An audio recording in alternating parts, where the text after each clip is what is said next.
बच्चों, आज का हमारा लेक्चर है लेक्चर नंबर 4, जिसमें हम कुछ टॉपिकों को देखेंगे जो इलेक्ट्रोस्टैटिक्स चैप्टर से संबंधित है। इनमें हमारे आज के 2 टॉपिक होंगे। फर्स्ट होगा principle of superposition and second number होगा इलेक्ट्रोस्टैटिक इंडक्शन। बच्चों, प्रिंसिपल ऑफ सुपरपोजिशन का मतलब होता है, यानी अध्यारोपण सिद्धांत का मतलब होता है कि अगर 2 से अधिक आवेश किसी स्पेस में या किसी माध्यम में उपस्थित हों और हमें उनमें से किन्हीं एक आवेश पर बाकी सभी आवेशों के कारण कुल बल निकालना हो तो हम कैसे कैलकुलेट करेंगे, इसी बात का एक्सप्लेनेशन है अध्यारोपण का सिद्धांत।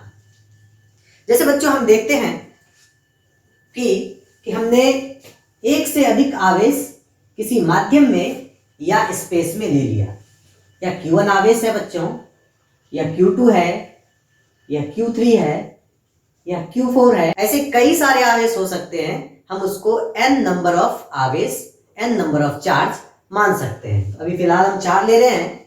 यदि हमें इन चारों आवेशों में से किन्हीं एक आवेश पर बाकी आवेशों के कारण बल निकालना हो, फोर्स निकालना हो, तब हम कैसे कैलकुलेट करेंगे, कूलम्ब्स लॉ को कैसे अप्लाई करेंगे। बच्चों मान लेते हैं कि या Q1 आवेश, या Q2, या Q3, या Q4, Q1 आवेश से Q2 आवेश की दूरी को हम मान लेते हैं बच्चों R12 वेक्टर के रूप में मान सकते हैं बच्चों। Q1 आवेश से Q3 आवेश की बीच की दूरी वह R13 विस्थापन सदिश के रूप में व्यक्त कर सकते हैं बच्चों।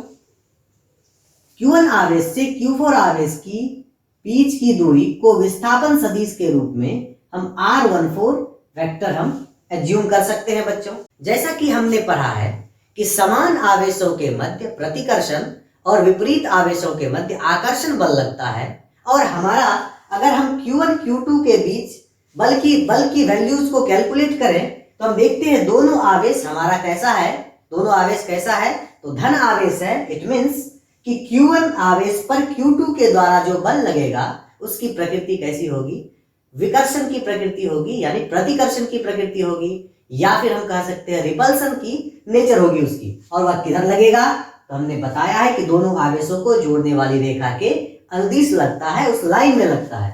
Q2 आवेश Q1 आवेश पर बल लगाएगा, दोनों समान प्रकृति की है, इसलिए इसमें बल लगेगा विकर्षण वाला, यानी रिपल्सन बल लगेगा। उसको बच्चों हम मान लेते हैं F12 वेक्टर के रूप में मान सकते हैं बच्चों। नेक्स्ट है, हम देखते हैं बच्चों कि Q3 आवेश Q1 आवेश पर कितना बल लगा रहा है।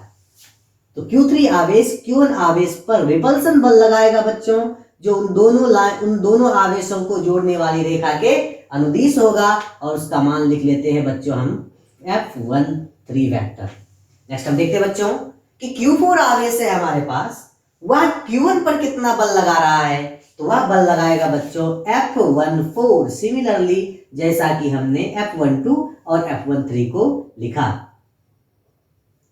बच्चों यदि अभी तो सारे धन आवेश थे, यदि इनमें से कोई एक ऋण आवेश रहता तो भी हम देख लेते हैं। तो चलो हम मान लेते हैं बच्चों कि यहां पर मेरा एक Q5 आवेश है जो कैसा है, ऋण है। तो ऋण आवेश इस धन आवेश को क्या करेगा, अपनी ओर आकर्षित करेगा। तो इस रेखा में बल लगेगा बच्चों, कैसा, ऐसा बल दिखा दो, और वह F15 के रूप में दिखा सकते हैं। तब अध्यारोपण सिद्धांत बच्चों क्या कहता है कि अगर बहुत सारे आवेश उपस्थित हों तो उनमें से किन्हीं एक आवेश पर लगने वाला कुल बल का परिमाण बाकी आवेशों के कारण लगने वाले बल के सदिश योगफल के बराबर होता है। इंग्लिश में बच्चों हम इसको ऐसे समझ सकते हैं, ऐसे डिफाइन कर सकते हैं, if there is more than 2 charges present in any medium or space, then the force on any one of the charges is vector sum of the force applied by the all charges। अध्यारोपण के सिद्धांत के अनुसार F net किस पर, तो F net जो Q1 पर लग रहा है बाकी आवेशों के कारण बच्चों, हम उसको लिख सकते हैं F12 vector plus F13 vector plus F14 vector 4 vector plus F15 vector. अब इन सभी सदिशों को जोड़ने का तरीका 11th में हमने पढ़ रखा है, उसको डिस्कस करने की यहाँ पर जरूरत नहीं है। मूल रूप से अध्यारोपण का सिद्धांत हमें यही बताता है। अगर इनको और भी हमें ब्रेक करना हो तो हम ऐसे लिख सकते हैं बच्चों, F net is equal to K Q1 into Q2 bye, क्या लिख सकते हैं बच्चों, R12 का स्क्वायर। हमने बताया बच्चों R12 को कैप लगा के लिख सकते हैं। नेक्स्ट लिख सकते हैं बच्चों के Q1 into Q3 divided by R13 का स्क्वायर, और इसके डायरेक्शन को बच्चों हम कैसे दिखा सकते हैं, R13 कैप पर। नेक्स्ट है बच्चों के Q1 into Q4 divided by R14 का square, R14 unit vector. Next बच्चों हम लिख सकते हैं के Q1 into Q2 bye R15 का स्क्वायर, R15 का कैप, उसके डायरेक्शन को आप इसमें देख सकते हैं बच्चों, के Q1 सभी में क्या है, कॉमन है। इस एक्सप्रेशन को बच्चों हम ऐसे भी लिख सकते हैं कि F net is equal to K Q1 bracket start, क्योंकि के Q1 को हमने क्या किया है, कॉमन ले लिया है, तो Q2 बाय R12 का कैप, Q3 बाय R13 का कैप, Q4 बाय R14 का कैप, इसको स्क्वायर लगा देंगे बच्चों, Q5 bye R15 square, R15 का यूनिट वेक्टर। तो ये एक्सप्रेशन हम इनको ऐसे बच्चों डिराइव कर सकते हैं, जो एक्सप्रेशन को हमने सॉल्व किया किसके, प्रिंसिपल ऑफ सुपरपोजिशन के अकॉर्डिंग। बच्चों इसका डेफिनेशन हम इस प्रकार लिख सकते हैं, आप कॉपी पर इसको नोट डाउन कर सकते हैं मेरे लिखने के बाद। यदि किसी माध्यम में दो से अधिक आवेश उपस्थित हो तब किन्हीं एक आवेश पर अन्य आवेशों के कारण लगने वाला कुल बल प्रत्येक आवेशों के लगने वाले बल के सदिश योगफल के बराबर होता है। नेक्स्ट टॉपिक है हमारा बच्चों इलेक्ट्रोस्टैटिक इंडक्शन। हिंदी में इसे क्या कहते हैं, स्थिर वैद्युत प्रेरण। इलेक्ट्रोस्टैटिक इंडक्शन हम किसे कहते हैं, तो यदि किसी अनावेशित वस्तु को, अनचार्ज्ड बॉडी को जब हम चार्ज कर देते हैं, आवेशित कर देते हैं, कैसे आवेशित करते हैं, तो विदाउट एनी कॉन्टैक्ट, बिना दूसरे वस्तु के संपर्क के, तब हम उसे क्या कहते हैं, इस प्रक्रिया को क्या कहते हैं, इलेक्ट्रोस्टैटिक इंडक्शन। बच्चों इसमें से IIT JEE नीट के क्वेश्चंस कभी कभी पूछे जा सकते हैं, तो इसको थोड़ा सा डिटेल्स में हम देखेंगे। तो चलिए बच्चों हम इसको समझते हैं पहले, फिर हम नोट डाउन करेंगे, डेफिनेशन भी लिखेंगे और उसके मैथमेटिकल एक्सप्रेशंस को भी हम लिखेंगे।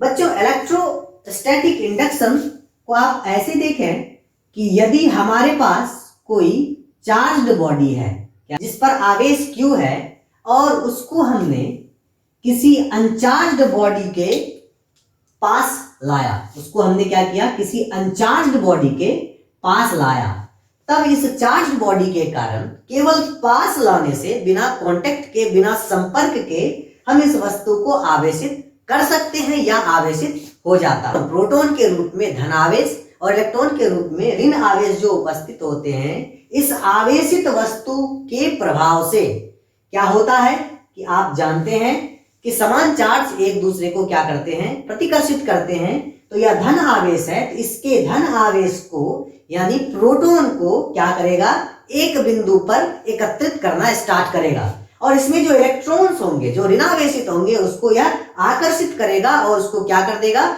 उसको एक तरफ एकत्रित करने की कोशिश करेगा।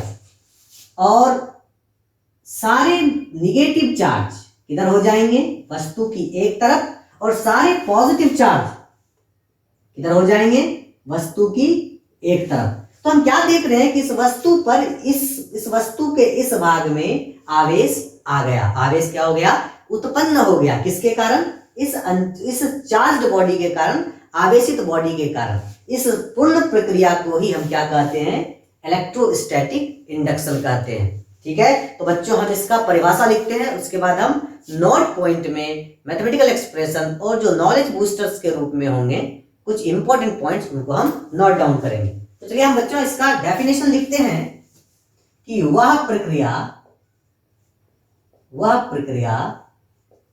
जिसके द्वारा बिना संपर्क के अनावेशित वस्तु को, बिना संपर्क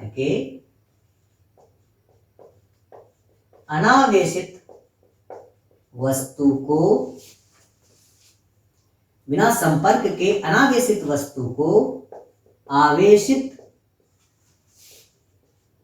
किया जाता है, उसे क्या कहते हैं बच्चों, स्थिर वैद्युत प्रेरण कहते हैं। The process by which an uncharged body is charged without any contact with another body is called electrostatic induction। बच्चों बात आती है अनावेशित वस्तु को, जिसको हमने इलेक्ट्रोस्टैटिक इंडक्शन के द्वारा, स्थिर वैद्युत प्रेरण के द्वारा आवेशित किया, तो उस पर आवेश का मान क्या होगा। स्थिर वैद्युत प्रेरण के द्वारा आवेशित वस्तु पर महत्तम आवेश का मान क्या होता है बच्चों, वो होता है Q max is equal to minus Q1 minus 1/K। बच्चों घबराने की बात नहीं है, इस एक्सप्रेशन को कंप्लीटली हम डील करेंगे और बहुत ही अच्छे से आप लोगों को समझाएंगे इन एक्सप्रेशन में किन किन चीजों की वैल्यूज क्या क्या है। जहां बच्चों Q क्या है, तो Q क्या है बच्चों, कि जिस आवेशित वस्तु से हमने अनावेशित वस्तु को आवेशित करना चाहा है, उस पर आवेश का मान। तो हम लिख सकते हैं बच्चों, आवेशित वस्तु पर आवेश का मान। नेक्स्ट है कि यह है बच्चों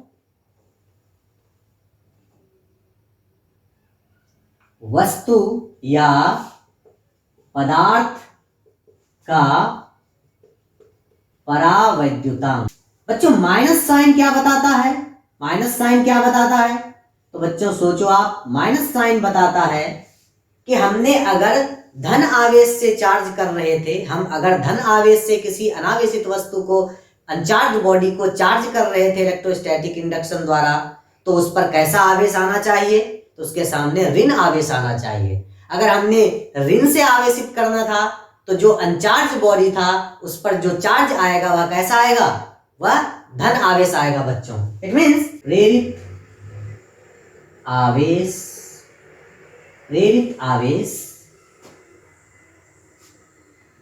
हमेशा प्रेरण आवेश से विपरीत प्रकृति की होती है। अब नॉलेज बूस्टर के रूप में एक महत्वपूर्ण चीज हम नोट डाउन करेंगे। बच्चों आपको यह पता होना चाहिए कि धातु का परावैद्युतांक अनंत होता है। बच्चों क्या पता होना चाहिए कि धातु का वैद्युतांक अनंत होता है। धातु का परावैद्युतांक बच्चों अनंत होता है। तो यदि किसी आवेशित वस्तु से धातु को यदि प्रेरित करना चाहें, धातु पर इलेक्ट्रोस्टैटिक इंडक्शन किया जाए, तो धातु पर आवेश का मान कितना होगा यह हम कैलकुलेट कर सकते हैं बच्चों। तो देखते हैं कि धातु पर Q मैक्स का मान कितना होगा बच्चों।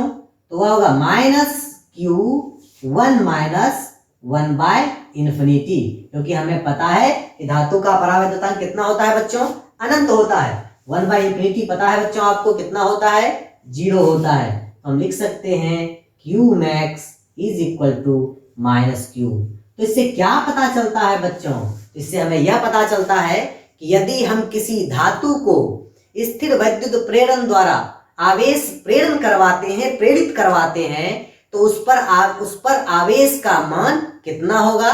तो जितने आवेश से हमने प्रेरित करवाया था, आवेश का मान उतना ही होगा, केवल प्रकृति क्या होगी, विपरीत होगी बच्चों।